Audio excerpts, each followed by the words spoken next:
আলাইকুম। আমি হচ্ছি সানজিদা ইসলাম সোমা, জাতীয়তাবাদী মহিলা দল বিমানবন্দর থানার যুগ্ম আহ্বায়ক। আমাদের আজকে প্রিয় নেতা তারেক রহমান, তিনি আমাদের সাথে, তার নির্দেশনায় আমাদের আজকের এই সমাবেশ। আপনারা নিশ্চয়ই শুনেছেন আমাদের নির্দেশনাটা, উনি আমাদেরকে কি নির্দেশ দিয়েছেন। আমাদের হচ্ছে নিরপেক্ষ নির্বাচনের ব্যবস্থা করার জন্য তারা আহ্বান জানিয়েছেন আমার প্রিয় নেতা তো অন্তর্বর্তীকালীন সরকারের কাছে, এবং তারা সংস্কার করবে। ঠিক আছে, সংস্কার করুক, যতটুকু সময় লাগে আমরা সেটা তাদেরকে দিব। তবে সংস্কারটা মানে নির্বাচন করার মতো পরিপ্রেক্ষী, সেই পরিস্থিতি সৃষ্টি হওয়ার জন্য যতটুকু সময় লাগবে আমরা দিব। আমরা তাদের পাশে আছি, পাশে ছিলাম, পাশে আছি, পাশে থাকবো।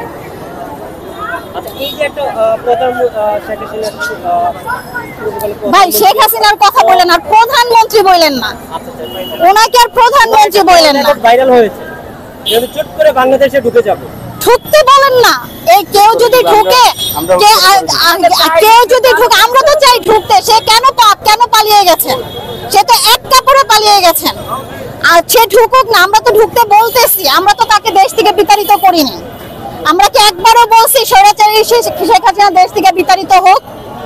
সে নিজের ইচ্ছায় দেশ ত্যাগ করেছে। উনি এটাও বলেছে যে উনি পদত্যাগ করে নাই। এগুলো হচ্ছে ভুয়া কথা ভাই। এই ধরনের বিভ্রান্তিকর সংবাদ গণমাধ্যমে, গণঅভ্যুত্থানের পদ্ধতি, আর আপনারা হয়তো বা জানেন কিনা জানি না, গণঅভ্যুত্থানে কোনো পদত্যাগ লাগে না। আমি ছোটখাটো মানুষ, আমি এটুকু জানি যে গণঅভ্যুত্থানে কোনো পদত্যাগের প্রয়োজন হয় না, সংবিধান লাগে না। সে তো ষড়যন্ত্রকারী মহিলাই, সে তো ষড়যন্ত্র করবে। সে তো আসছে, সে এই দেশের জনগণকে ভালোবেসে সে দেশে আসেনি। সে আসছে তার পিতার হত্যার প্রতিশোধ নেওয়ার জন্য। সে জনগণকে ভালোবাসে না। জনগণকে ভালোবাসে আয়না ঘরের মতো এরকম একটা ঘর সে নির্মাণ করতে পারতো না। ঠিক আছে, ওনার সম্পর্কে কোনো প্রশ্নই আমাকে করে না। আমার জাস্ট গা ঘিন করে এই মহিলার সম্পর্কে কোনো বক্তব্য, মানে কোনো কথা বলার জন্য। ওনাকে যদি সরাসরি সামনে পান কি করে ভাই, সেটা বলার অবকাশ রাখে না। হ্যাঁ, আমি যেহেতু আইনের লোক, আইন নিজের হাতে তুলে নেই কেউ, সেটা আমি নিজেও চাই না। আইনের আওতায় এনে তাকে বিচার করা হবে।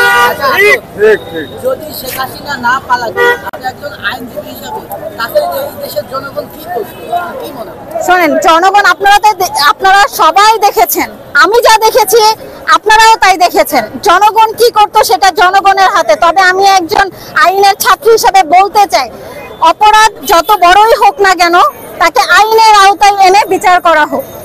সেটা আমি হই, আপনি হন, যেই হোক না কেন। আসলে সেই সুযোগ ছিল, থাকবে কি করে ভাই? সেটা তো আপনারাও দেখছেন। সেই সুযোগ তো রাখে নাই। সে তো সেই সুযোগটাই দেয় নাই।